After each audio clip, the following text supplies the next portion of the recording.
अरे बच्चों, आज की क्लास में हम लोग स्टडी करने वाले हैं शीर्षाभिमुख कोण क्या होता है, एकांतर कोण तथा संगत कोण के बारे में। तो चलिए हम लोग सीखते हैं। आप लोग समझिए सबसे पहले कि हमारे पास कोई दो रेखा है, ठीक है। एक रेखा हमने ए बी खींची। ये जो रेखा हमारी ए बी है, ये क्या है, एक दूसरी रेखा सी डी के समांतर है। बात ध्यान से सुनिएगा, रेखा ए बी समांतर है सी डी के। कोई तीसरी रेखा है जो रेखा क्या कर रही है, ए बी और सी डी को कुछ इस तरीके से काट रही है। समझ गए। ये जो रेखा है स्टूडेंट, इसको आप नाम दे दीजिए। इसको चलिए हमने एक नाम दे दिया एल। रेखा ए बी सी डी के समांतर है, ए बी समांतर सी डी है, और रेखा एल ए बी तथा सी डी को कुछ इस तरीके से प्रतिच्छेद कर रही है। स्टूडेंट आप लोग यहाँ पर देखिए कुछ कोण बन रहा है। जैसे यहाँ पर एक कोण बन रहा है, यहाँ पर बन रहा है, यहाँ पर बन रहा है, यहाँ पर। ये जो कोण है, इन कोणों को हम नाम दे रहे हैं। इसको हमने 1 नाम दिया, इसको 2, इसको 3, इसको 4। अब आप लोग यहाँ पर देखें, यहाँ पर भी कोण बन रहा है। इसे हम एंगल 5 कहेंगे, एंगल 6, एंगल 7, एंगल 8। अब स्टूडेंट आप लोग ध्यान से देखिए, जब एक रेखा किसी दूसरी रेखा को काटे, इस तरीके से देखिए, ए रेखा ए बी को काट रही है, एल रेखा ए बी को काट रही है, कुछ इस तरीके से देखिए सीन हुआ। अब आप लोग ध्यान से देखिए, ये हमारा एंगल अगर हम 1 ले लें, इसको 2 ले लें, इसको 3 ले लें, इसको 4 ले लें, तो एंगल 1 बराबर होगा एंगल 3 के, ठीक है। और एंगल 2 बराबर होगा एंगल 4 के, क्योंकि ये क्या है, शीर्षाभिमुख कोण है। शीर्षाभिमुख कोण बराबर होते हैं।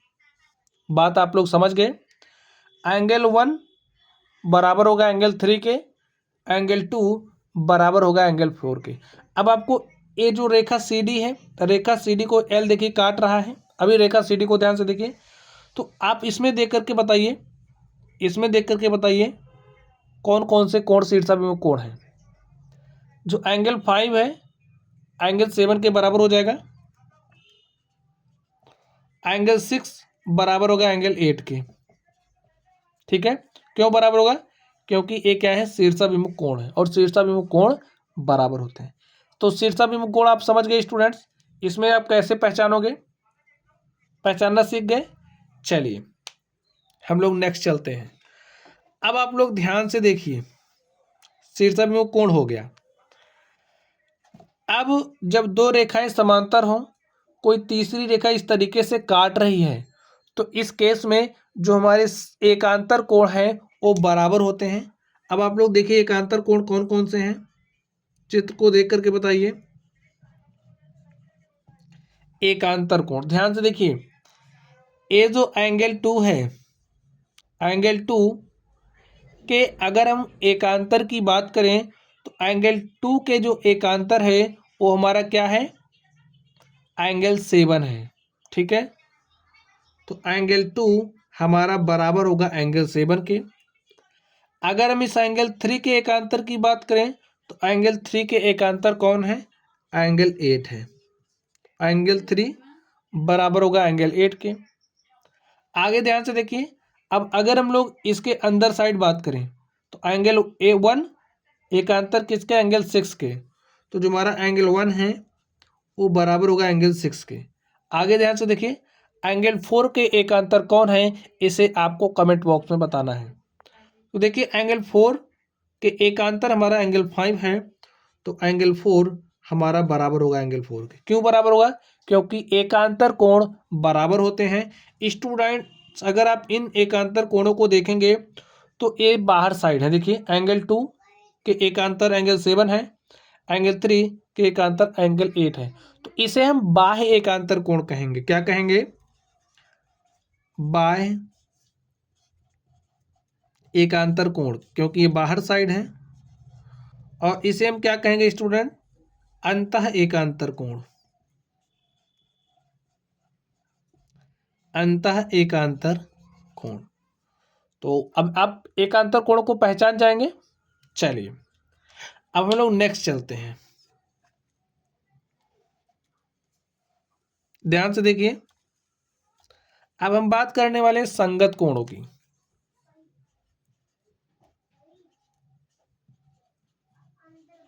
संगत कोण स्टूडेंट्स, जो हमारे संगत कोण हैं वो क्या होते हैं, बराबर होते हैं। अगर हम लोग बात करें एंगल 3 के संगत कोण की, तो एंगल 3 के संगत कोण है एंगल 6 है, तो जो हमारा एंगल 3 है वो बराबर होगा एंगल 6 के। एंगल 4 के संगत की बात करें तो क्या हो जाएगा, एंगल 7, तो एंगल 4 बराबर होगा एंगल 7 के।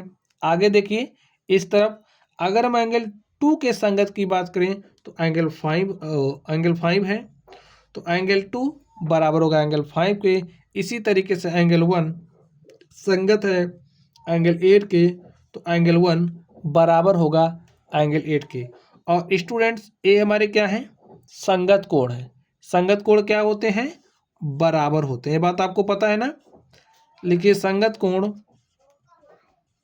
बराबर होते हैं, ठीक है। अगर कहीं भी आपको दिख रहा है तो संगत कोण बराबर होते हैं, हमारे शीर्षाभिमुख कोण बराबर होते हैं, एकांतर कोण बराबर होते हैं। ये आपके लिए बहुत बहुत बहुत महत्वपूर्ण होने वाला है। चलिए आप लोग अब आप आगे ध्यान से देखिए, थोड़ी सी हम लोग और बात कर लें। अब आप लोग ध्यान से देखिए, ये हमारी रेखा है, तिर्यक रेखा है। अगर हम तिर्यक रेखा के एक ही ओर की बात करें, एक ही ओर का मतलब जैसे ये तिर्यक रेखा है, इसके इस तरफ बात करें तो इस तरफ एंगल 1 और एंगल 5 का अगर हम योग लेंगे, एंगल 1 प्लस एंगल 5 का योग लेंगे तो ये हमारा योग 180 डिग्री के बराबर होगा। अब तिर्यक रेखा के आप इस साइड बात करिए, तिर्यक रेखा ये है, इसके इस साइड बात करिए, एंगल 4 प्लस एंगल 6 का जब योग करेंगे तो ये भी हमारा 180 डिग्री हो। क्यों क्यों क्यों होगा, क्योंकि तिर्यक छेदी रेखा के एक ही ओर के अंतःकोणों का योग संपूरक होता है, अर्थात 180 डिग्री होता है। लिख दीजिए, चूंकि तिर्यक छेदी रेखा के छेदी और रेखा के एक ही ओर, देखिए एक ही ओर की बात हो रही, अगर इस तरफ बात करो तो इसका इसका योग, इस तरफ बात करोगे तो इसका इसका योग, तो इस तिर्यक छेदी रेखा के एक ही ओर के अंतःकोणों का योग का योग 180 डिग्री होता है। ये बात समझ गए स्टूडेंट्स आप लोग। चलिए अब हम लोग थोड़ी सी जनरल बात कर लेते हैं, रैखिक युग्म, ठीक है। अगर आपको रैखिक युग्म के बारे में ना पता हो तो वीडियो के डिस्क्रिप्शन बॉक्स में आपको एक वीडियो मिलेगा, वहां से देख लेना। रैखिक युग्म पर जो कोण बनता है उनका योग क्या होता है, 180 डिग्री। तो स्टूडेंट्स इस बात को भी आप समझिए, अगर हम एंगल 1 प्लस एंगल 2 करेंगे तो हमें क्या मिलेगा, 180 डिग्री। एंगल 5 प्लस एंगल 8 करेंगे तो इसका योग भी हमें मिलेगा 180 डिग्री। एंगल 2 प्लस एंगल 3 करेंगे तब भी हमें कितना मिलेगा, 180 डिग्री।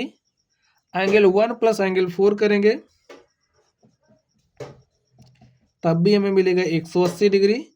एंगल 5 प्लस एंगल 6 करेंगे, एंगल 5 प्लस एंगल 6 करेंगे हमें कितना मिलेगा, 180 डिग्री। एंगल 8 प्लस एंगल 7 करेंगे तो इसका भी योग हमें क्या मिलेगा, 180 डिग्री। सभी हो गए, देखिए angle 1 plus 2, angle 5 plus 8, 3 plus 4, angle 2 plus 3, लिख दीजिए एंगल 3 प्लस 4 करेंगे तो भी हमारा कितना होगा, 180 डिग्री। एंगल 6 प्लस 7 करोगे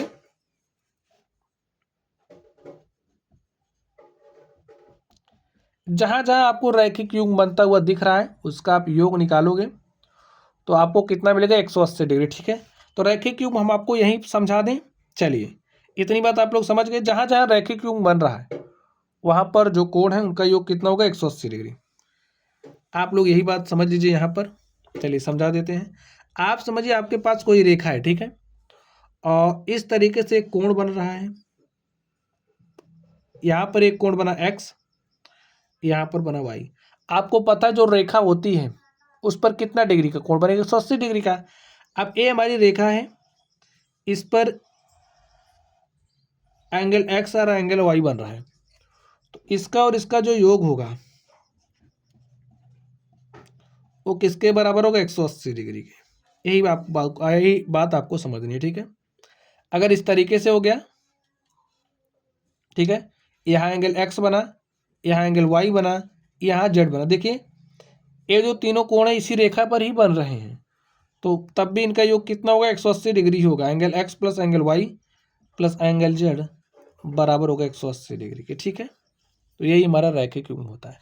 तो स्टूडेंट्स, आई होप जो हमने एक्सप्लेन किया चीज़ें आप लोगों की समझ में आ गई होंगी। तो चलिए आप लोग पढ़ते रहिए। Thank you.